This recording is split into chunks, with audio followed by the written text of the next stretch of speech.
जय जय श्री राधे श्याम। आज हम श्रावण शुक्ला पुत्रदा एकादशी की कथा कहेंगे। युधिष्ठिर कहने लगे कि हे मधुसूदन, श्रावण शुक्ला एकादशी का क्या नाम है, इसके व्रत करने की विधि तथा इसका महात्म्य कृपा करके कहिए। श्री कृष्ण जी बोले, हे राजन, इस एकादशी का नाम पुत्रदा है। अब आप शांति पूर्वक इसकी कथा को सुनिए। द्वापर युग के आरंभ में महिष्मती नाम की एक नगरी थी, जिसमें महिजित नाम का राजा राज्य करता था। परंतु पुत्रहीन होने के कारण राजा को राज्य सुखदायक नहीं लगता था। जिसके संतान ना हो उसको यह लोक और परलोक दोनों ही दुखदायक होते हैं। पुत्र सुख की प्राप्ति के लिए राजा ने अनेक उपाय किए, परंतु राजा को पुत्र की प्राप्ति नहीं हुई। वृद्धावस्था आती हुई देखकर राजा अपनी प्रजा के प्रतिनिधियों को बुलाकर कहने लगा कि हे प्रजाजनों, मैंने इस जन्म में तो कोई पाप नहीं किया। मेरे खजाने में अन्याय से उपार्जन किया हुआ धन भी नहीं है, ना मैंने कभी देवताओं तथा ब्राह्मणों का धन ही छीना। किसी दूसरे की धरोहर भी मैंने नहीं ली।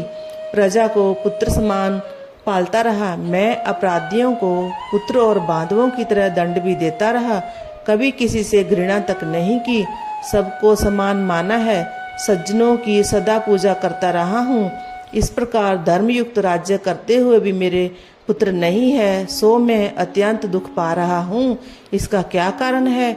राजा महिजित की इस बात को विचारने के लिए मंत्रीगण तथा प्रजा के प्रतिनिधि वन को गए और बड़े बड़े ऋषि और मुनियों के दर्शन करते हुए राजा के हित की उत्तम कामना की पूर्ति के लिए किसी श्रेष्ठ तपस्वी मुनि को देखते फिरते रहे।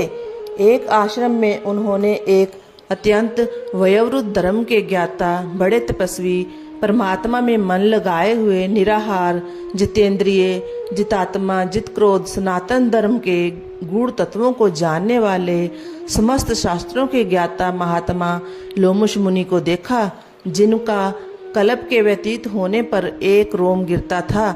सबने जाकर ऋषि को प्रणाम किया और उनके सामने बैठ गए। उन लोगों को देखकर मुनि ने पूछा कि आप लोग किस कारण आए हैं? निसंदेह मैं आप लोगों का हित करूंगा।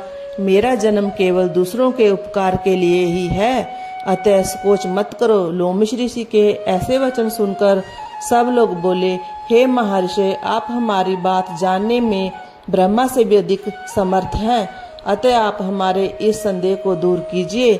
महिष्मतीपुरी का धर्मात्मा राजा महिजित प्रजा का पुत्र के समान पालन करता है, परंतु फिर भी वह पुत्रहीन होने के कारण अत्यंत दुखी है।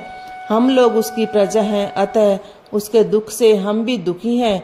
आपके दर्शन से हमें पूर्ण विश्वास है कि हमारा यह संकट अवश्य दूर हो जाएगा, क्योंकि महान पुरुषों के दर्शन मात्र से अनेक कष्ट दूर हो जाते हैं। अब आप कृपा करके राजा के पुत्र होने का उपाय बतलाएं। यह वार्ता सुनकर ऋषि ने थोड़ी देर के लिए अपने नेत्र बंद किए और राजा के प्रथम जन्म का वृतांत जानकर कहने लगे कि यह राजा पूर्व जन्म में एक निर्धन वैश्य था। निर्धन होने के कारण इसने अनेक बुरे कर्म किए। यह एक गांव से दूसरे गांव में व्यापार करने के लिए जाया करता था। एक समय ज्येष्ठ मास के शुक्ल पक्ष की द्वादशी के दिन मध्याह्न काल के समय, जब वह 2 दिन का भूखा प्यासा था, एक जलाशय पर जल पीने गया। उस स्थान पर एक तत्काल की ब्याई हुई प्यासी गाय जल पी रही थी। राजा ने उस प्यासी गाय को जल पीते हुए हटा दिया और स्वयं जल पीने लगा। इसलिए राजा को यह दुख सहना पड़ा है। एकादशी के दिन भूखा रहने से वह राजा हुआ और प्यासी गाय को जल पीते हुए हटाने से पुत्र के वियोग का दुख भोग रहा है। ऐसा सुनकर सब लोग कहने लगे कि हे ऋषि, शास्त्रों में पापों का प्रायश्चित भी लिखा है, अतः राजा का यह पाप नष्ट हो जाए, आप ऐसा कोई उपाय बतलाइए। लोमश मुनि कहने लगे कि श्रावण शुक्ल पक्ष की एकादशी को, जिसे पुत्रदा एकादशी भी कहते हैं, तुम सब लोग व्रत करो और रात्रि को जागरण भी करो। इससे राजा का यह पूर्व जन्म का पाप अवश्य नष्ट हो जाएगा, साथ ही राजा को पुत्र की प्राप्ति होगी। लोमश ऋषि के ऐसे वचन सुनकर मंत्रियों सहित सारी प्रजा नगर को वापस लौट आई। और जब श्रावण शुक्ला एकादशी आई तो लोमश ऋषि की आज्ञा अनुसार राजा सहित सबने पुत्रदा एकादशी का व्रत और जागरण किया। इसके पश्चात द्वादशी के दिन इसके पुण्य का फल राजा को दिया गया। उस पुण्य के प्रभाव से रानी ने गर्भ धारण किया और प्रसव काल समाप्त होने पर उसने एक बड़ा तेजस्वी पुत्र उत्पन्न हुआ। इसलिए हे राजन, इस श्रावण शुक्ला एकादशी का नाम पुत्रदा एकादशी पड़ा। अतः संतान के सुख की इच्छा रखने वाले इस व्रत को अवश्य करें। इसके महत्म्य को सुनने से मनुष्य सब पापों से मुक्त हो जाता है और इस लोक में संतान सुख भोग कर परलोक में स्वर्ग को प्राप्त होता है। इस प्रकार एकादशी महत्व का 18वां अध्याय समाप्त हुआ। जय जय श्री राधे श्याम।